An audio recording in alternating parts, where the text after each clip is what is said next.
ഏഴയാകുന്നോരെന്നെ സ്നേഹിച്ച നിന്റെ സ്നേഹമെത്രയോ ആശ്ചര്യം. നിന്റെ പാപശാപങ്ങൾ ജീവനാൽ എന്നെ നിറച്ചല്ലോ.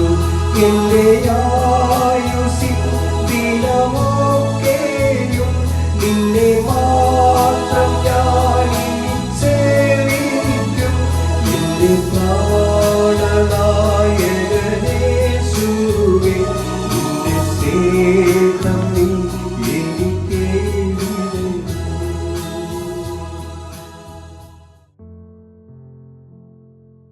ദൈവനാമത്തിന് മഹത്വമുണ്ടാകട്ടെ. ഇന്നത്തെ പ്രഭാത ധ്യാനത്തിനായി വിശുദ്ധ യോഹന്നാന്റെ സുവിശേഷം 2-ാം അധ്യായം 17 മുതൽ 22 വരെയുള്ള വാക്യങ്ങൾ. ഇന്നത്തെ ചിന്ത ക്രിസ്തു ശരീരമാകുന്ന സഭ എന്നുള്ളതാണ്.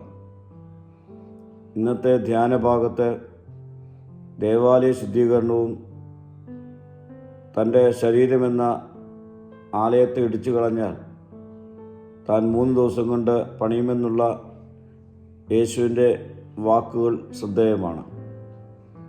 യേശു ഇവിടെ പരാമർശിക്കുന്നത് ഒരു കെട്ടിടത്തെക്കുറിച്ചല്ല, തൻ്റെ ശരീരത്തെക്കുറിച്ചാണ്. പഴയ നിയമത്തിൽ ദൈവത്തിൻ്റെ സാന്നിധ്യം ദേവാലയത്തിലായിരുന്നുവെങ്കിൽ പുതിയ നിയമകാലത്തിലേക്ക് വരുമ്പോൾ യേശുവിലൂടെ ദൈവം മനുഷ്യരോടൊപ്പം ജീവിക്കുന്നു. യേശുവിൻ്റെ ശരീരം തന്നെയാണ് യഥാർത്ഥ ദേവാലയം. സഭ ക്രിസ്തുവിൻ്റെ ശരീരമാണ്. ഓരോ വിശ്വാസിയും ആ ശരീരത്തിൻ്റെ ഭാഗമാണ്. അതുകൊണ്ട് സഭ ഒരു കെട്ടിടമല്ല, ജീവിക്കുന്ന സമൂഹമാണ്. നമ്മുടെ ഹൃദയം ദൈവത്തിൻ്റെ ആലയങ്ങളായി ഈ നാളുകളിൽ രൂപപ്പെടണം. അവിടെ നിന്ന് പാപത്തെയും സ്വാർത്ഥതയും ഇറക്കി വിടേണ്ടതായിട്ടുണ്ട്. യേശു ദേവാലയത്തിൽ വന്നപ്പോൾ പൊൻവാണിഭക്കാരെയും പ്രാക്കളെ വിൽക്കുന്നവരെയും കണ്ട് അവരെ അടിച്ച് പുറത്താക്കുന്നു. ദേവാലയത്തെ ശുദ്ധീകരിച്ചതുപോലെ നമ്മുടെ ഹൃദയമാകുന്ന ദേവാലയങ്ങളെ ഈ നാളുകളിൽ ശുദ്ധീകരിക്കേണ്ടതായിട്ടുണ്ട്.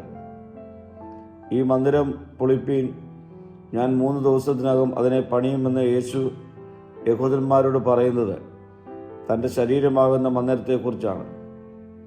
3 ദിവസങ്ങൾ കൊണ്ട് പണിയുമെന്ന് യേശു പറഞ്ഞത് തൻ്റെ ഉയർത്തെഴുന്നേൽപ്പിനെ കുറിച്ചുമാണ്. സഭയുടെ പ്രത്യാശ ഈ പുനരുത്ഥാനമാണ്. സഭയുടെ ശക്തി ഈ പുനരുത്ഥാനത്തിൽ നിന്നാണ് ആരംഭിക്കുന്നത്.